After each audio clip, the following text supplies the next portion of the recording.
We are there. Okay, everybody's back in, so Huh? He moved. I'd like to call this meeting to order.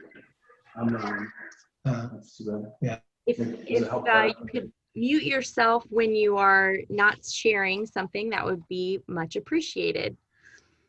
Welcome to the Bloomington Rotary Club's weekly celebration of service for September 29th, 2020. I'm your current president, Ashley Sullivan. Thank you for being here. Michael, please show the flag graphic for 15 seconds of respectful silence. Remain on mute and take this time to personally reflect. Pledge allegiance to the flag of the United States of America and to the republic for which it stands, one nation, under God, indivisible, with liberty and justice for all.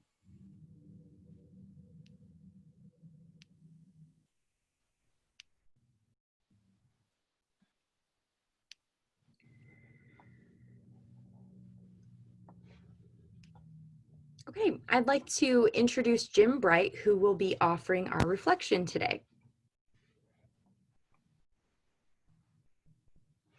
Thank you, President Ashley.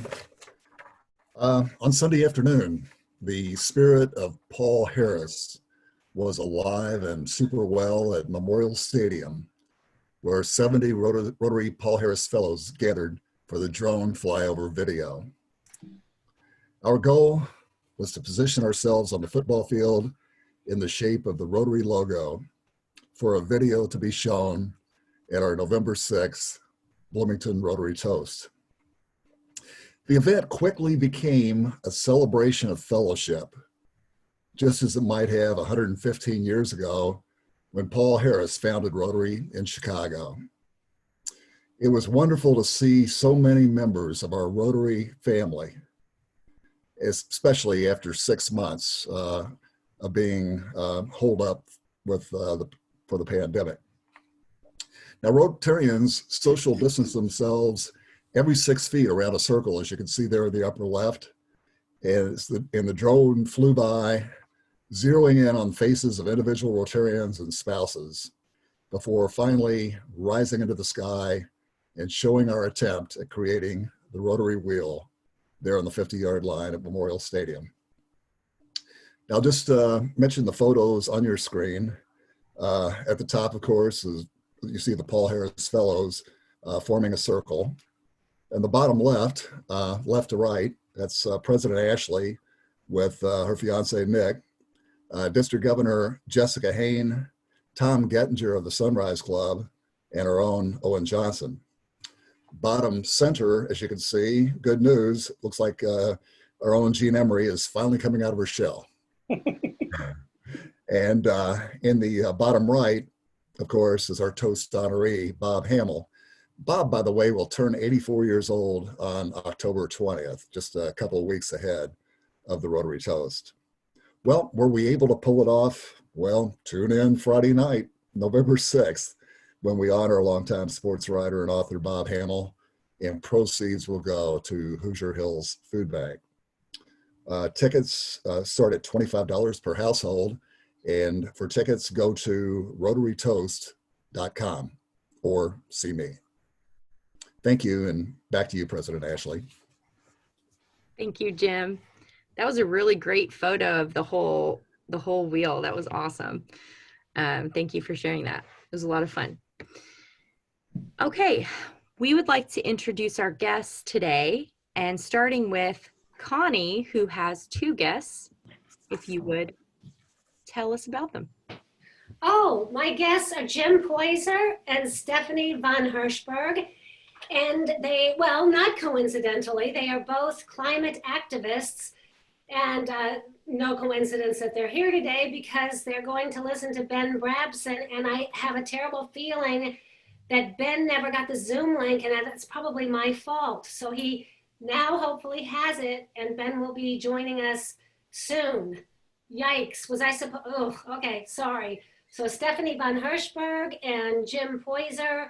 Jim Poyser actually just finished publishing a book of a collection of short stories. And again, they're both climate activists. Thank you. And Aaron Davis, would you introduce your guest? You're on mute.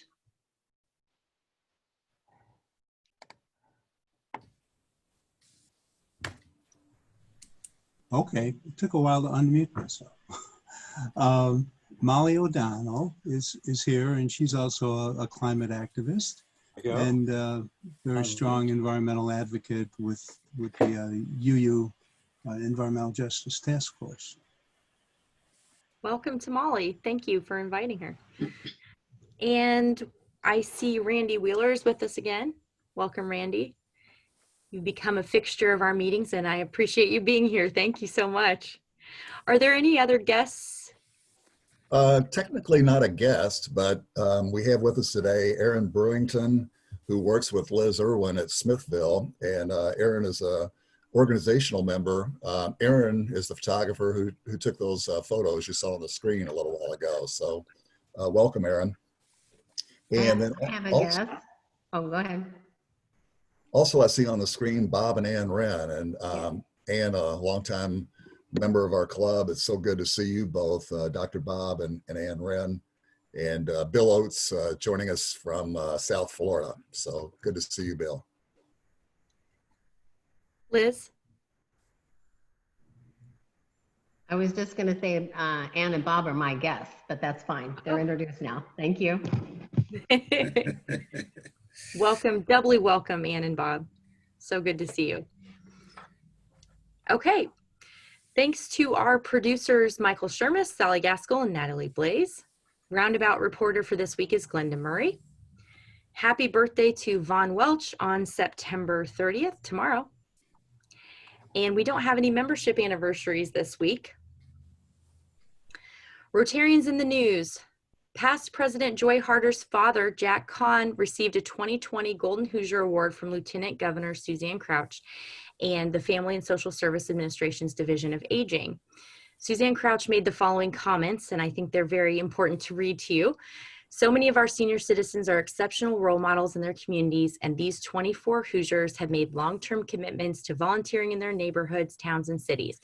These unsung leaders make positive impacts on the lives of others and improve the overall well-being of our state. Thank you for your service in answering the call to give back. Those awards started in 2008 and annually honors Hoosier senior citizens for their years of service. This year's ceremony was held on Wednesday, September 23rd, and you can watch it on the Indiana government website, and the link will be in the roundabout.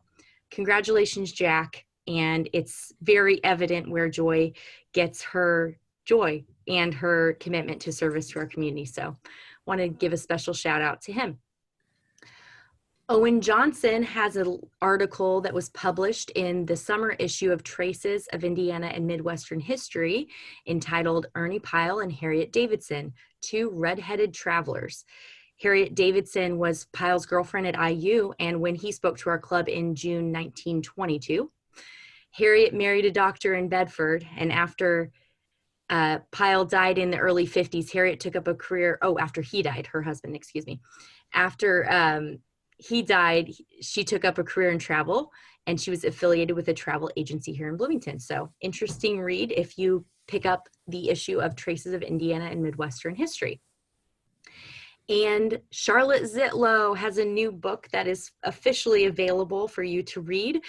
Before becoming a local political powerhouse in Bloomington, Charlotte and her husband, Paul, spent a year in Czechoslovakia as part of an educational exchange program. She says in her new memoir, Minister's Daughter, One Life, Many Lives, with Michael G. Glaub, that the experience proved American democracy was worth fighting for. You can read an excerpt from the book through Limestone Post, and it's available for purchase from the Book Corner on Amazon or wherever ebooks are sold, or from Michael Glaub's, you can email him directly. This will all be included in the roundabout for easy reference, but congratulations, Charlotte. I cannot wait to read it. So, woohoo! And I'm sure she'll share more during Happy Dollars later about this exciting new development. Okay, so we have a quick activity that I would like to do before we jump into our presentation.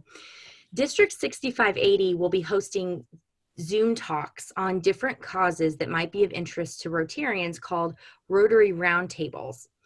The plan is to send a survey to all Rotarians in the district with a list of different causes and topics to allow them to select what they would be interested in hearing more about.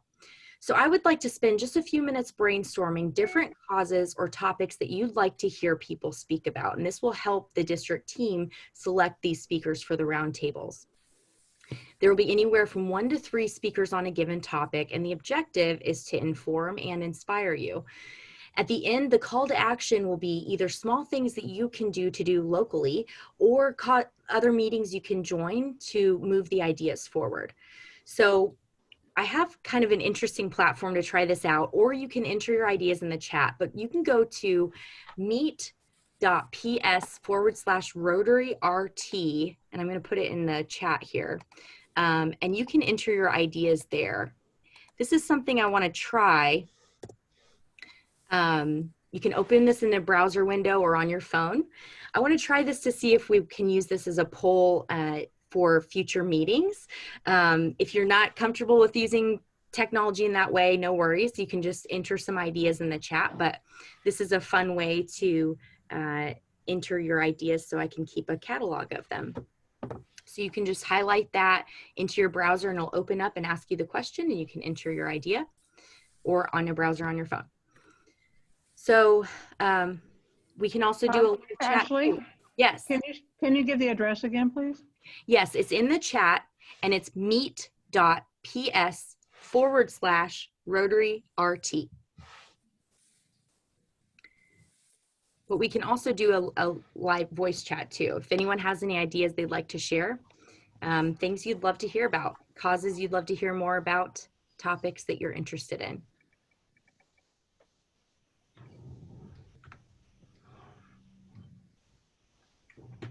Anyone? You have the floor.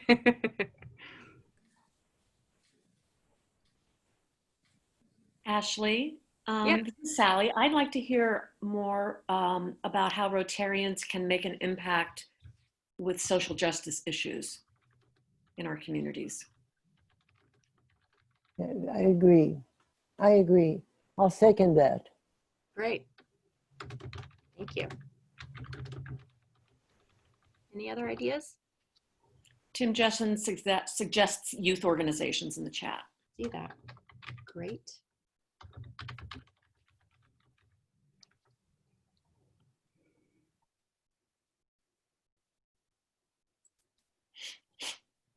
Usually such a talkative bunch. Are you trying my technology?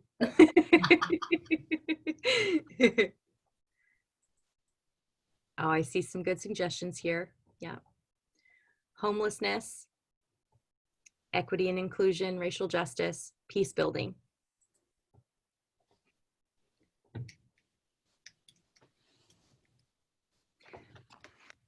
Environment. Absolutely. Access to health care. Can we grow pollinator gardens? Yes. Pollinator gardens.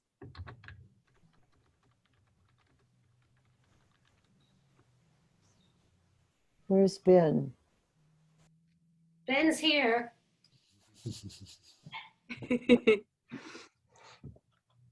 Okay, well, I'm going to leave that link open for the rest of the meeting. I'll even leave it up a little after our meeting so that if anything comes to mind, just enter it there.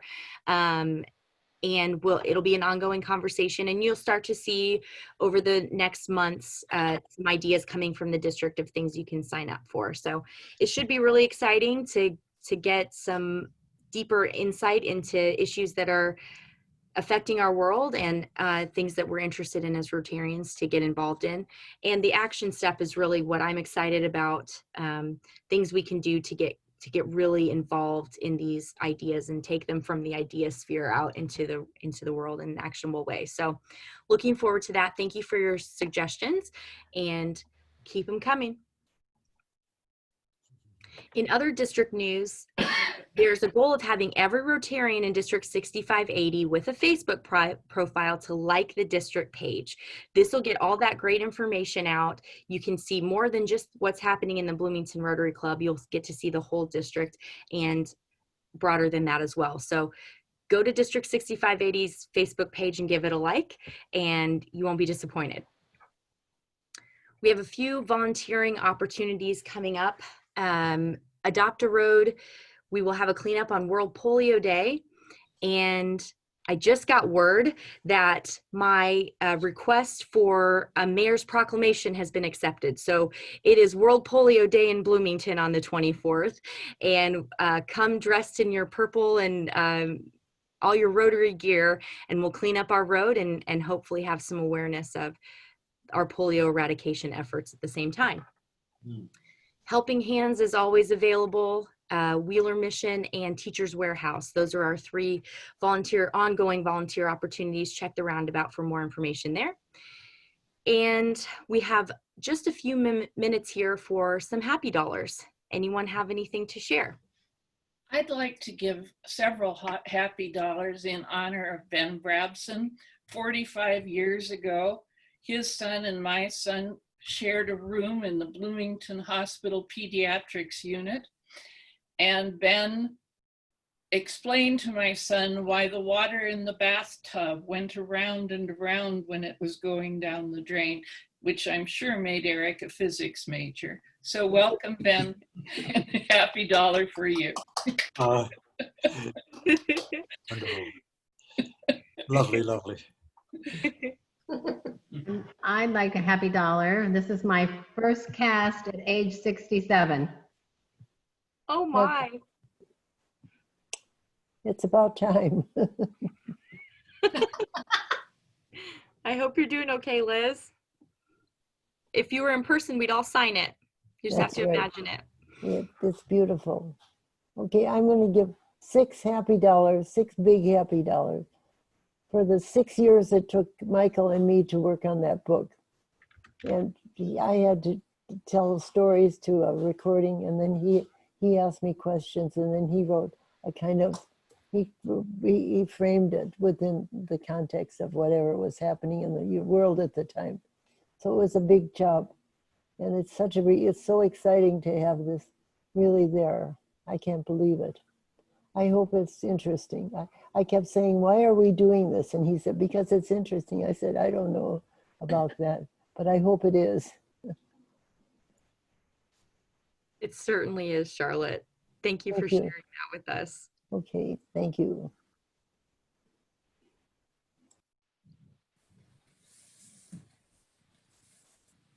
I see in the chat that Sally has shared that Voces Novae is now rehearsing every Monday from 6:45 to 7:30 at Showers Plaza. So we're all welcome to come and listen.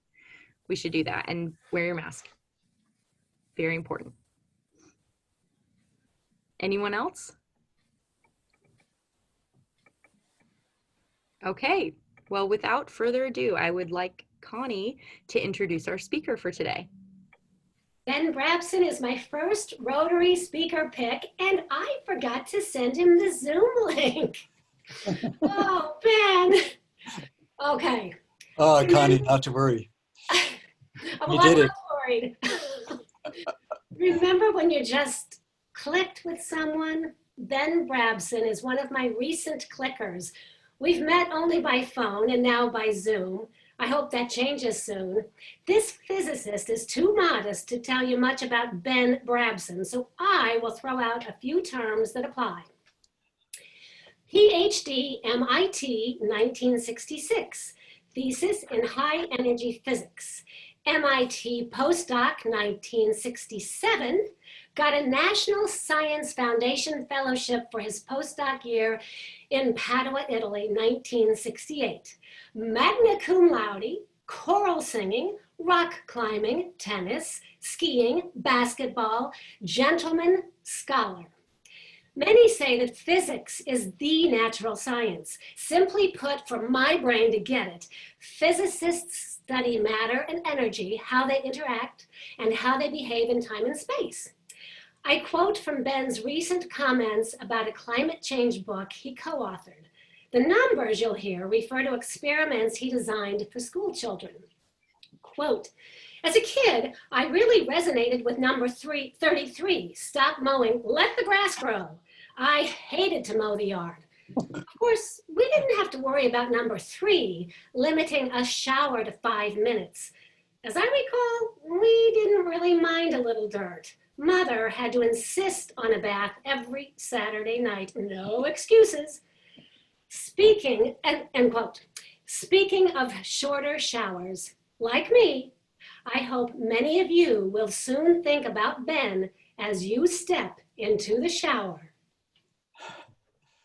Connie, you're a dear. Let me see if I can live up to your marvelous introduction.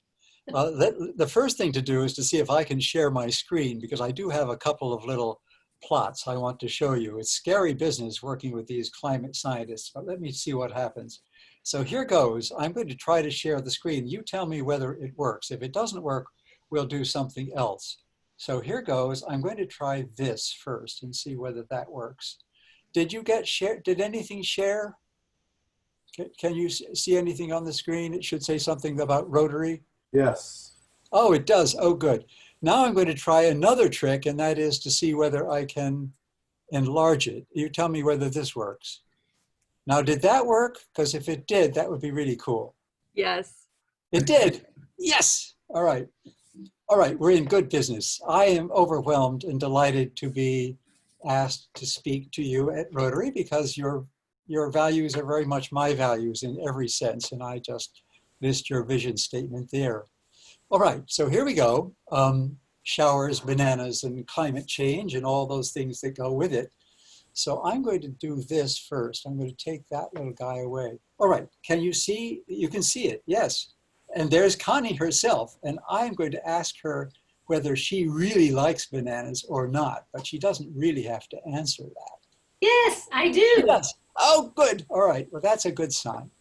All right, well, what I'm going to do, so I am really a climate scientist, and I can tell you just a tiny bit about what I do, but I think much more important is to talk to you and listen to you and answer some questions about climate change. So what I'm going to do is spend the first 5 minutes just talking about the science itself, a little bit about temperature and carbon dioxide, and I'm sorry, but those are the key points and they're important.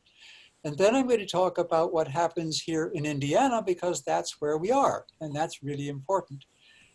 And then I'm going to talk finally for the last third of the talk, the last 10 minutes or so, about what we do, if anything. So should we eat bananas or take showers or not? You never know. So let's go on and see what happens next. What I'm going to try to do is go to the next slide. I think I know how to do it. Okay, did it work? Is it all right? Can you see it? This should be pretty terrifying. All right, I'll read you my conclusions first. My conclusion is always very simple, and that is that we are obliged to move away from our own non-sustainable and climate-damaging fossil fuel use as quickly as possible, and that we're clever enough to figure out how to do that.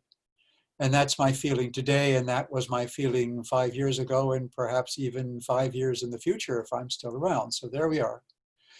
The picture below just shows some recent burning in Butts Canyon Road in California, Phoenix, 50 days with high temperatures at or above 110 degrees F. That doesn't sound like Indiana, but it shatters a previous record of 33 days from 2011. So things are indeed changing, and they're changing in a way which is nasty business.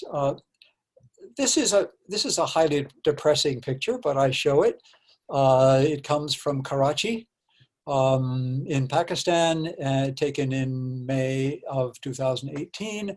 Those folks are not dead. They're simply lying on the pavement, on the sidewalk to cool off. And so this is an example of an extraordinary situation where the earth can actually reach temperatures that are hot enough so that if the so-called wet bulb temperature rises, you really can't survive. That's not good. So you really want to pay attention to that. And this is a reminder of the fact that we are not living in Pakistan, but that we are indeed influencing the way other peoples live in Pakistan. Okay, a couple of plots, and then we'll talk about things that are a little bit more interpersonal. This just shows temperature over the last 60 years, starting from 1960 up until the year 2020. Can you see my little arrow if I wiggle it? There's my little arrow wiggling. Can you see my little arrow, or do only I see the little arrow? You can see it, yes. You see Oh, it. you can see it. Oh, good. So starting in 1960, I could go all the way back to 1890 or whatever, but let's start in 1960. And what you notice is that this little plot shows an increase in temperature year by year. So these are simply average temperatures year by year up through 2019. And it doesn't go to 2020, and that's because 2020 isn't finished yet, but it will soon be. So let's take a look at the blow up piece over here. And what you see over here is that that's 2016, that really highest one. And then here's 2019 over here, and 2020 is actually already going to be about here. It's a little bit above 2019. So it's not going to be the hottest year that in the last several hundred years of recorded history, but it's going to be the next hottest year. So let me remind you that you can be fooled by people who talk about temperature, and so you have to be a little careful. Let's suppose that you didn't see that last 5 or 6 years and you just put your finger over those last 5 or 6 years. I can't quite do it here, but if you just ignore those last 5 or 6, you could believe that maybe the temperature was rising, and then suddenly starting in 1998, when we had a really hot year, it sort of flattened out. And there are some people who even argue that maybe it was flattening out and going to go back down again. Well, you have to realize in climate data that there are always all sorts of variabilities. You notice how uneven this curve is. It's not just a smooth curve, it's a very uneven curve because some years are hotter than others. And you really do have to use a smoothing curve of some sort to get the trend. The trend is definitely up. So that's a concern. That's a real concern for us climate scientists, and it's a concern for you too. If you look on a longer scale, this is the last plot I'll show, which is really an ugly one, but if this is just the last 100 years over here, the very, very far left, very far right end, and that's the rise of temperature at the beginning of the 20th century, and then there's a little wiggly spot in the middle, and that's the rise we just looked at over here at the end of the 20th century. And there we are at 2020 up there at that yellow dot at the top. So the thing to note is that yes, there are wiggles in the past. There's the medieval warm period when there was the settling of Greenland and so forth. Then there was a mini ice age when you could skate on the ponds in Netherlands. And then there's 2020 up there. And I think the thing to keep in mind is that 2020 and all the years in the last 60 or so are pretty special. Something really, really strange is going on. So it's not wiggly, wiggly, wiggly, wiggly, wiggly stuff here. It's really something pretty dramatic going on there. So let's see what it is that's doing that. And that requires a tiny bit of history. And here is a person whom I did not know about until just 2 years ago. And her name is Eunice Newton Foote. Now, Eunice Newton Foote is an interesting person because she actually grew up in, she grew up in the same town, Seneca Falls, where much of women's rights and other things began and were very important. She was an American scientist, an inventor, and also a women's rights campaigner. But she also, as an American scientist, did some really simple experiments. One of the experiments she did was to take 2 jars and put a thermometer in each jar. And then in one of the jars, she put carbonic acid gas, which we call carbon dioxide nowadays. And in the other, she didn't. She just used regular air. And after a very short period of time, back in 1856, she discovered that the temperatures in the CO2 one were much hotter than the temperatures in the regular air one. Oh my goodness. That's pretty cool. Sorry, Yeah. I heard a question. Yes? Is there a question? No, you're okay. Okay, so that's an interesting observation because that's one of the very first observations that carbon dioxide was pretty special. Then along 3 years later came a gentleman who called John Tyndall, who became very famous for his work. But of course, unfortunately, Eunice Newton Foote was left without her proper position in history for many, many years. He actually understood that it is also the infrared component that is being absorbed by the atmosphere. So that's interesting stuff, but that's part of the absorption of heat energy by carbon dioxide, which turns out to be important. So you look, I apologize, there is one more graph. Here it is. That's just carbon dioxide over the last 60 years, from 1960 up to 2020. And I expanded over here a bit, or actually the NOAA people expanded a bit over here. And that's carbon dioxide rising as time goes on. And what you notice is that it goes up and down year by year. And my question to you is this: why is it, these are in months, so there's the month of August, there's the month of July, there's the month of June, there's the month of May. So why is it that the carbon dioxide is actually going down right now? And that's a serious question. And Connie, you can answer it because you're the chief person there that I know, but there are lots of other folks I know there as well. So question to you, lovely folks, why is it that carbon dioxide all summer long was going down in the world? Any thoughts about that? Well, I might have to pick on somebody whom I know knows the answer. And that, well, I'm not going to pick on anybody, but I could, of course. Any ideas about why carbon dioxide is going down in the summer? Absorption by trees and other growing Absorption by things. trees, good. Trees are wonderful. How about the trees in the southern hemisphere? Well, they're there too, but they don't have as much effect because there aren't as many of them. So the northern hemisphere really wins. If you look on a longer scale, then there's that same CO2 plot, and it goes up to this incredible value of 412 parts per million, which it is where it is right now. And what you notice is that back here in 1880, there was the 1800 rather, there was the Industrial Revolution, which began, and then there was the increase in CO2 from its sort of baseline value, which it had for thousands of years at 280 parts per million. Suddenly now it's up at 412 parts per million, quite a bit higher than 280 parts per million. Unfortunately, that has a lot to do with the increases in temperature. Okay, enough about the science, except just to talk about one of the consequences. And that is that if you warm the atmosphere, you also warm the ocean. And as you warm the ocean, of course, it melts sea ice. And this just shows an example of the typical example of sea ice in the Arctic in the period from 1981 to 2010. So that red wiggly thing there is where it usually is. And here is where it is this year, some 20 years or 10 years later, some 10 years after this average period. So what you can see is that you're losing sea ice. And that's kind of cool or kind of not so cool. It's cool if you want to sail from over here in Norway over to, oops, I didn't mean to do that. Let's go back. If you want to sail from Norway all the way over to China over there, you could just draw a straight line right through the ice. But the ice is there, which is annoying. So what you could do is notice that that little E right there is at the North Pole. And the projection is that by, in about 20 years, we will actually not have any ice on the North Pole in August anymore. And you'll be able to go straight from, well, from England, if you will, or Norway, if you will, straight across to China. That's pretty cool if you like that kind of thing. On the other hand, there are some dramatic consequences that happen. Look at all this blue stuff here, which used to be white.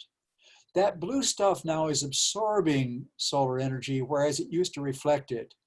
This leads to something which is not pleasant, and that is you can actually get into a situation where the energy which is coming in from the sun intensifies more than it did in previous years, and you get what is called a positive feedback loop, which can be indeed quite dangerous, and one which we climate scientists worry about a lot. Okay, so let's go on. In Indiana, is there climate change or not? That's the question. Well, maybe Indiana is special and we somehow just avoid it. Everyone else around us is doing climate change, but we're not. Unfortunately, that's not the situation. And there are two groups in Indiana that are wonderful sources of information. One is at Purdue. I don't talk about that one. Well, I could talk about that one. Well, I will talk about that one just a little bit. And the others here at IU, which of course we rejoice and jump up and down about. And that one is being led by Janet McCabe. Janet McCabe is its present head, and it's called the Environmental Resilience Institute. It is a wonderful source of information. And if you need any information that is useful in this talk, it will be only this, and that is you write down somewhere on a piece of paper or on your eyeball, ERI, and that's all you really need to know. ERI is the Environmental Resilience Institute, .iu.edu, and that gets you wonderful information about what is actually happening here in Indiana, and I'll show a tiny bit of that. The other source, which is equally important and good, is at Purdue, and it is Indiana Climate at Purdue. So if you just do remember the Indiana Climate piece, that's great.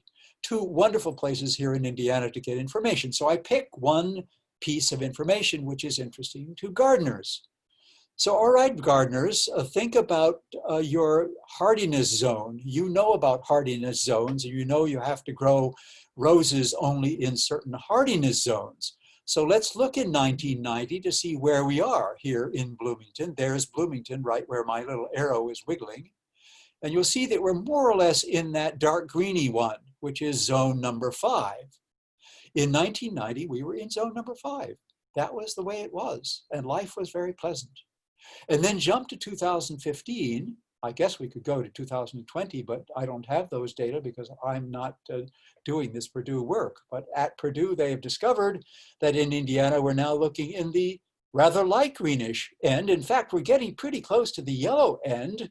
If we look at the light green one, that's zone 6. So already, gardeners, we've jumped from zone 5 to zone 6 in the last 25 years, with a chance that we may actually join even the yellow zone, which is zone 7. At that point, you have to be really careful about what you grow. Okay, so are we really moving the state? Does the state literally pick up and move?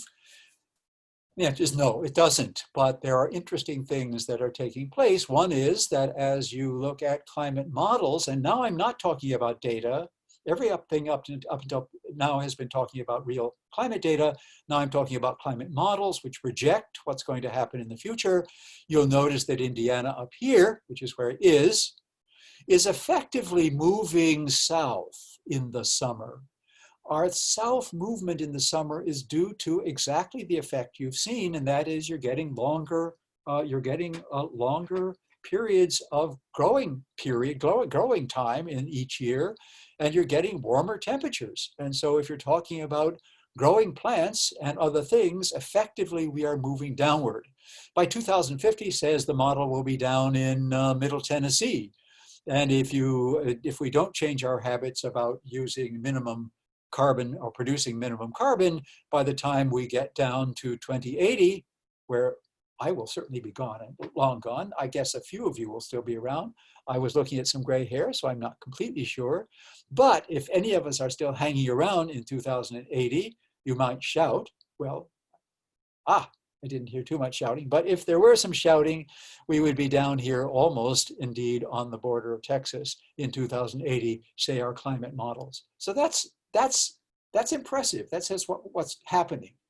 Well, if you don't mind warm temperatures, then what's the big deal?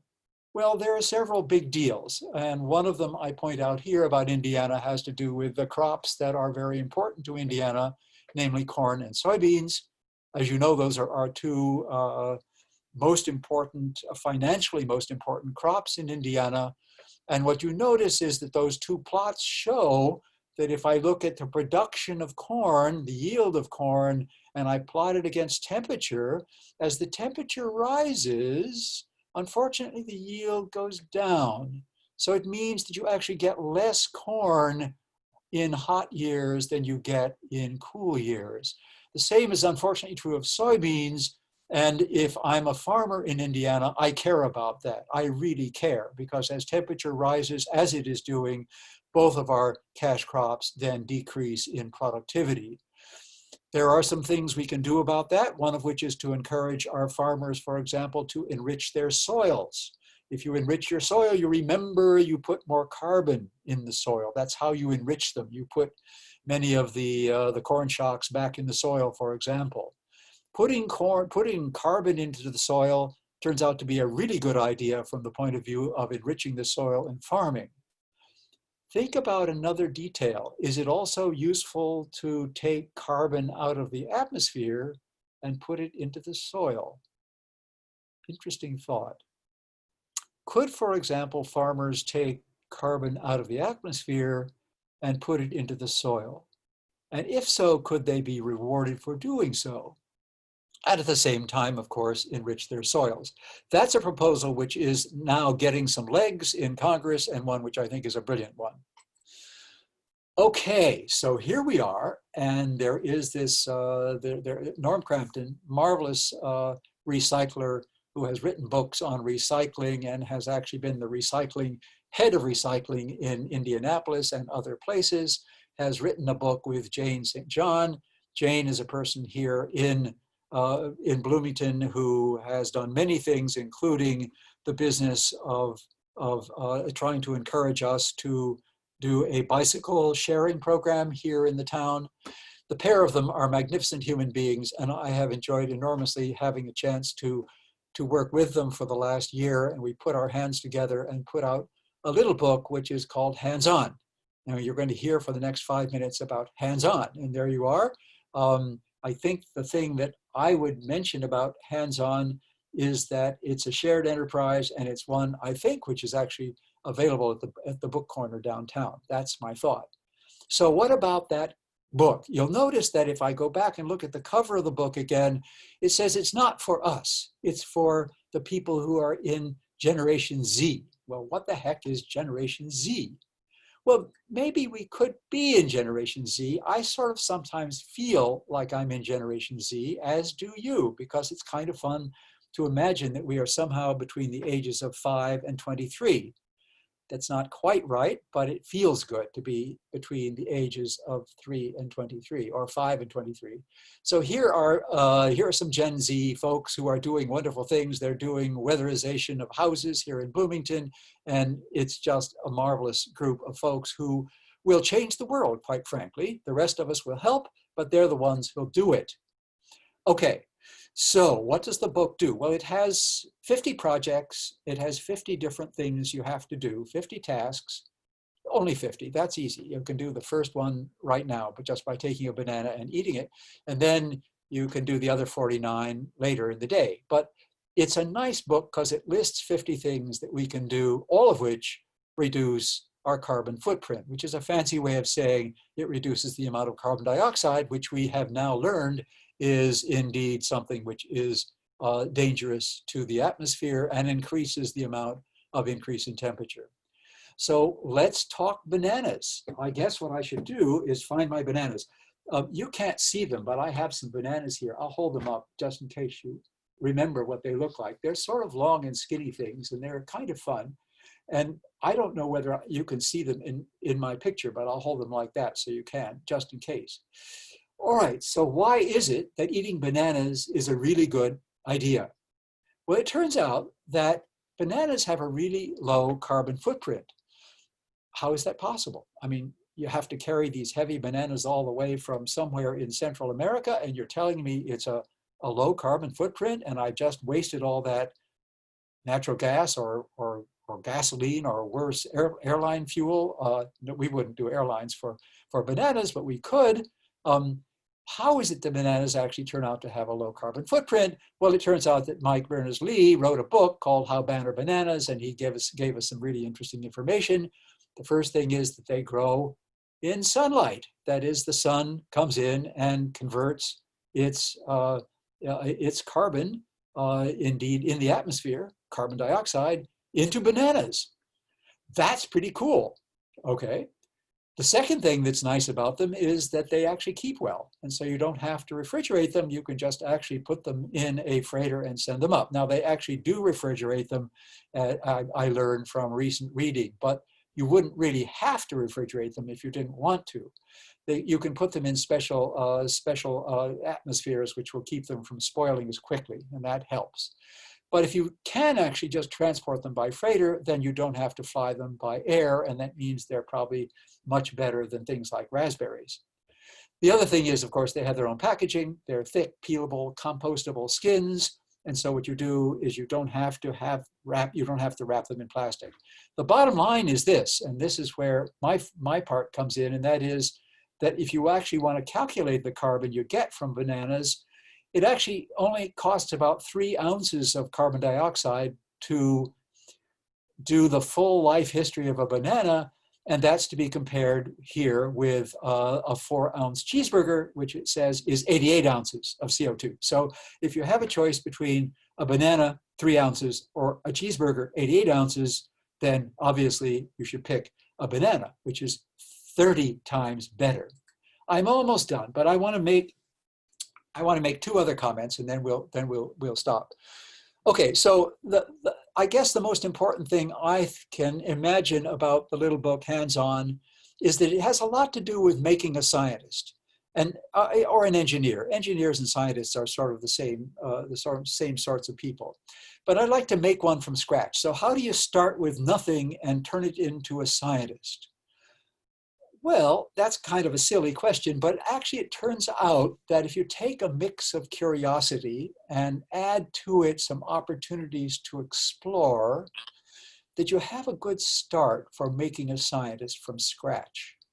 If we, as old fogies, add our enthusiasm and appreciation to these young upstarts, that's, I think, equally important. It's nice to be curious. I think all of us are curious at some level, and all of us are, I think our curiosity sometimes grows and sometimes shrinks as we get older, but my sense is that most of us have lots of curiosity when we're young, and we're really willing to do all sorts of clever and interesting experiments. Finally, then, it says, if I'm a young person, I should see myself as an investigator, and I should enjoy becoming an expert. There's something really cool about becoming an expert. And there is Tamara Hirschland learning how to change the temperature on a water heater. So she became our expert in the IC group. And so whenever we had to deal with water heaters, then Tamara was the one who did the work. So she was the expert in that area.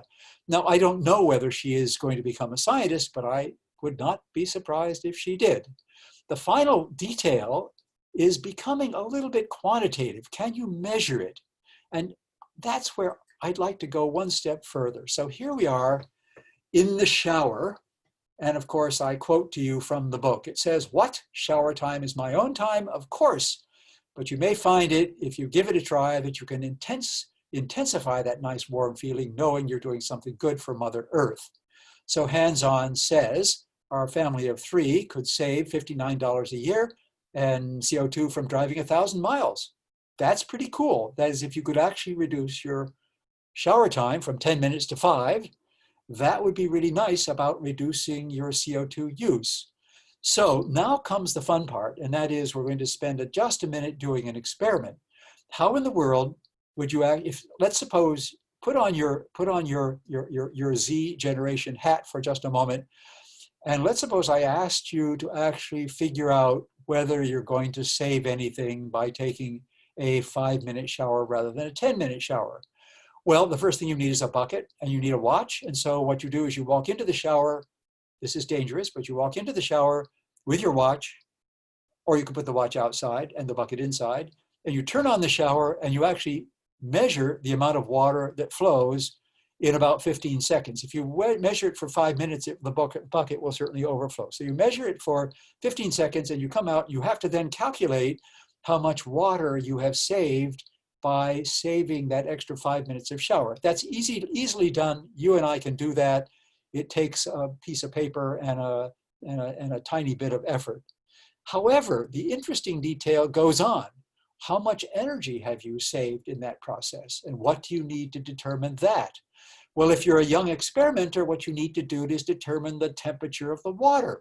So you take your little thermometer and you measure the temperature of cold water and you measure the temperature of hot water. And by golly, you can very quickly convert temperature from cold water to hot water into energy saved, and energy saved converts then into CO2 reduced if you know something about how much energy it takes to produce energy, for example, in an electric water heater, or if you don't, if you have a gas water heater, you can do that too.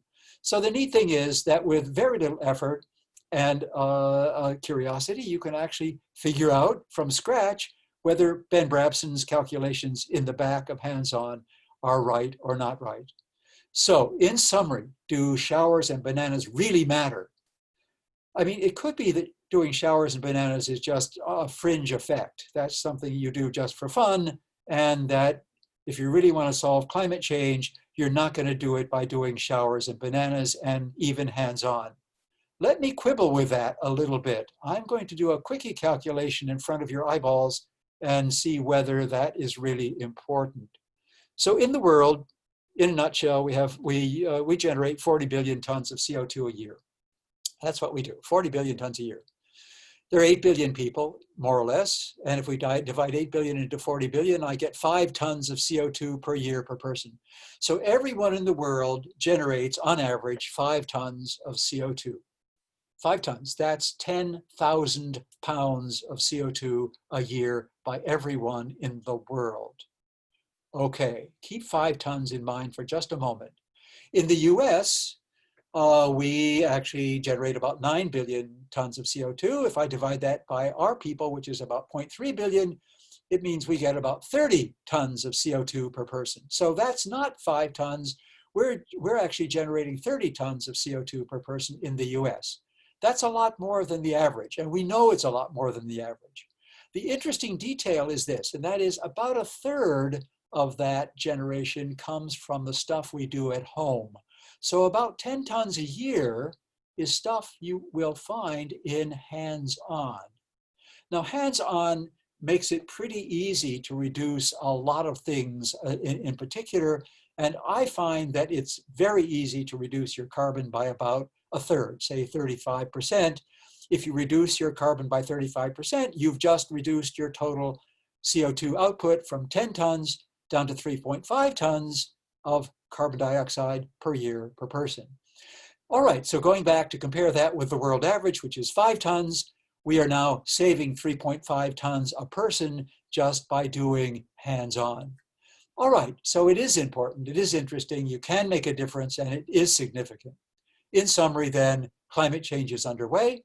It's severely driven by carbon fuels, and the more we generate, the worse it gets. Climate change is sometimes called a threat multiplier. It makes extreme temperatures, drought, storm severities, floods, hurricanes, species loss, and human migration worse. So there are 2 responses. One is nothing, denial, business as usual. I've heard that expression recently, and it leads to a highly unprepared future. And the second then is a commitment, personal response, read hands-on and eat more bananas and take shorter showers. Interestingly, you also might read or see on video Katharine Hayhoe's TED Talk. Connie, that's it, lovely person. I am finished. So I'm ready for questions, or if I've overdone my time, you tell me what I should do next. Ben, thank you so much. Do you have a few minutes to stay after we officially close? Delighted. I would be delighted, and I'm here, ready to go. Okay, so we will officially close our meeting here so that people can go on their way. But then we'll come back to you with questions because I know several folks have some.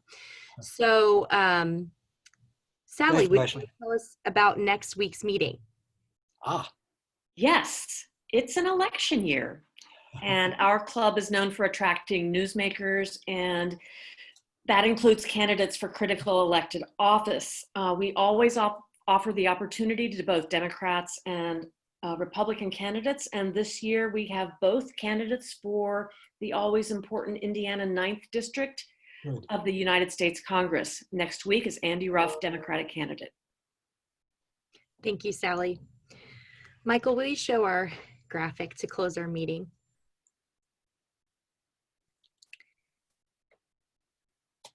We will recite the four So ways. I'll undo my share.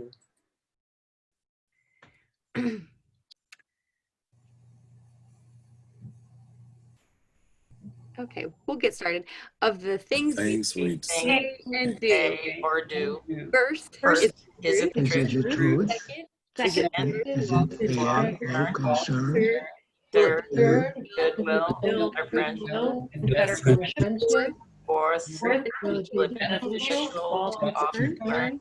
and fifth, Is it fun? okay. That officially concludes our meeting, but now we have time to ask Ben some questions. So I have a question. I have a question for Ben. go ahead. I have a couple of friends who are big time farmers, and I'd like to know physically how they can put carbon back into the soils, not only from their crops, but also from the air. I've never heard of that. You're still muted, Ben. You're muted, Ben. There we go. Thank you. Excellent question, Andy. There are several. The simple ways, of course, are taking all the stover, all the remnants of the crops that you grow, and making sure that those get turned back into the soil at some point. Now, it is true that there is a no-till farming, which makes it difficult sometimes to grow crops and then immediately turn around and plow them back into the fields, especially if you're not doing plowing. So that's a non-trivial exercise. You're right. So one has to think about that. There is something which is called carbon cowboys. Just write those two words down for a moment, because carbon cowboys turns out to be a really nice short video of farmers in Minnesota, in this case, who are showing interesting ways of using animal waste in soils to enrich the soil. It turns out that they have clever ways of asking the herds, or moving the herds from one field to another rather quickly, in such a way that the animal waste itself turns out to be an excellent enrichment for the fields as they grow. There are other techniques which are now coming online, one of which is to produce carbon in an intense form. You can actually produce carbon from several of the processes of extracting carbon from power plants. You can actually extract carbon from power plants and use that carbon dioxide to produce then carbon-rich material, which can be used actually directly to put back into the soil in a remarkable way. I'm missing the key word, but I can send it along at some point. But that's a second strategy that works pretty well, and that is using carbon directly. Let me leave it there for the moment. Thank you. I have a question. Yes, please. That's a little bit off topic, but we're in the chat room, and you're a churchman and you're a musician, and I'd like to know, and Sally would like to know, when will we be able to sing again? Oh, you're asking all the right questions, Tim. Well, I'll tell you what, tomorrow night, our barbershop group is going to sing on my back deck. So we have a big back deck, and so we're going to spread ourselves out. And we did it last week, and it worked 2 weeks ago, and it worked pretty well. So we're going to stand on the back deck and sing, and that is a great, I'm looking forward to that with great pleasure. Fortunately, tomorrow night looks as if it's going to be a lovely night. Your point, Tim, however, is that this is quickly collapsing around our ears as we move into the late fall and winter, when standing on Ben Brabson's back deck is going to be less than comfortable. So the question is, then what happens next? Well, with our little barbershop group, we're looking right now, and this is a wonderful opportunity for me to ask lovely folks, do you know of churches or synagogues or other places with large venues such as First United that has a big sanctuary where we could stand more than 6 feet apart and actually exercise our voices in that wonderful resonant chamber? So singing is something I miss terribly, Tim. I'd love to see us take advantage of large indoor spaces, realizing that that may not be the long-term answer, but in the short term, we may be able to do some of that. Are you having some success learning, figuring out places to sing? No.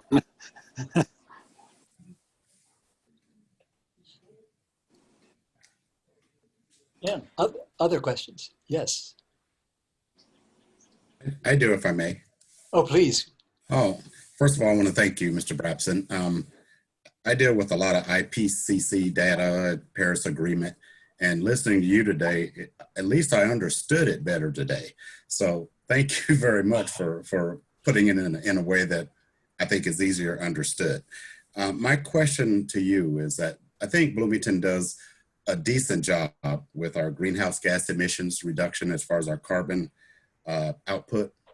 But I guess my overall question is, how effective is it if Bloomington, for an example, could get down to 0 by 2050, but the communities around us did not, and even globally or across the United States?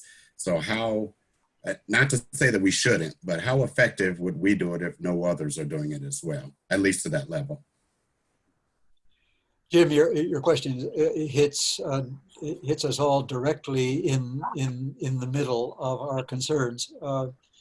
I suppose what happens is, in my somewhat enthusiastic and perhaps very enthusiastic, but less realistic perhaps view of the world, the people who actually manage to make the difference turn out to be largely young people. They turn out to be people who grow up in a different environment, who are already fully engaged in the process of cutting carbon, and who have gone well beyond the level of understanding the costs.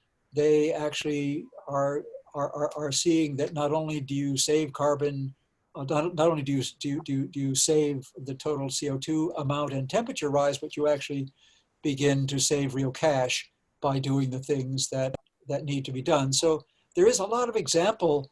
Bloomington serves as an example, of course, for the state of Indiana in many different ways, and that is expanding. Let me give you just one small example. In Indiana now, starting several years ago, there are churches, of course, in Indiana, and churches and synagogues. Bloomington now has 7 institutions that have solar panels on their roofs or on their churches, and that number has now expanded to 50 in Indiana. So Whoa. Things that come around go around. That is one of the things we're doing right now as part of Earth Care here in Bloomington is to seek out ways to encourage other congregations of all kinds to consider that fairly dramatic but very effective way of saving energy.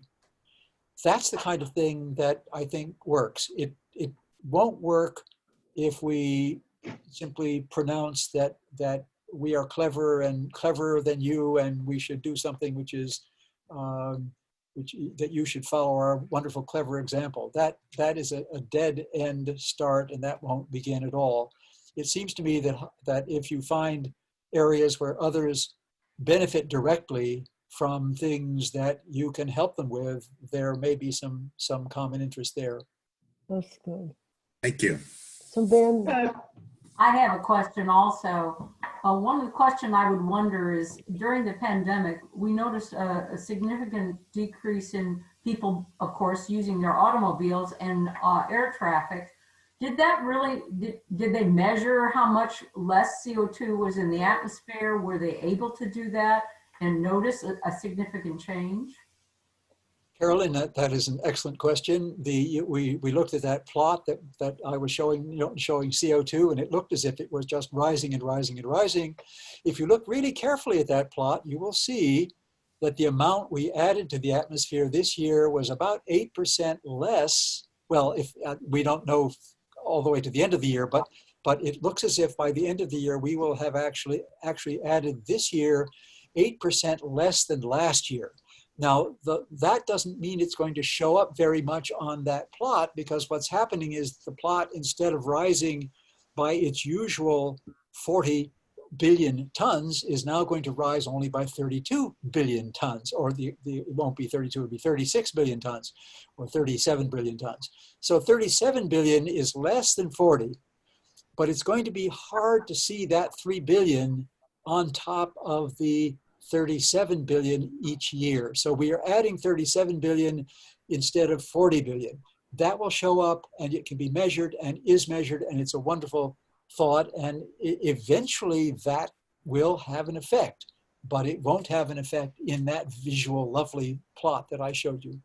Thank you. You're welcome. I have a question. Can you hear me? Yes. Yes. Oh, Charlotte. Yes. How are you? Hi, Ben. I'm good. Thank you. How are you? I'm fine. Thank you. Can you give us an example of what the ERI is doing here? What are their projects? The ERI, yes. You have to say more. Tell me what you're talking about. The group that's here on campus. Oh, I beg your pardon. You mean tell you a little bit more about the organization on campus. And what sort of projects there are going on? Oh, yes. Yes. Yes. Wonderful question, Charlotte. Yes. Their major project. They have many projects, but the one which is most impressive to me is the fact that they are working to help cities in Indiana become resilient. Yeah. And that the cities are responding to that request. That is, Janet McCabe and her predecessor have set up a lovely set of seminars. Those seminars are now being attended by mayors throughout the state. Great. And elsewhere, but mainly mayors throughout the state, who really do need to know whether changes in, for example, water flow, in precipitation, in damage coming from flooding, drought, that they need to know what they need to do now in preparation for 10 years from now. 10 years from now is fairly clear. We can fairly easily predict 10 years. Predicting 20 years is hard. Predicting 10 years is pretty straightforward.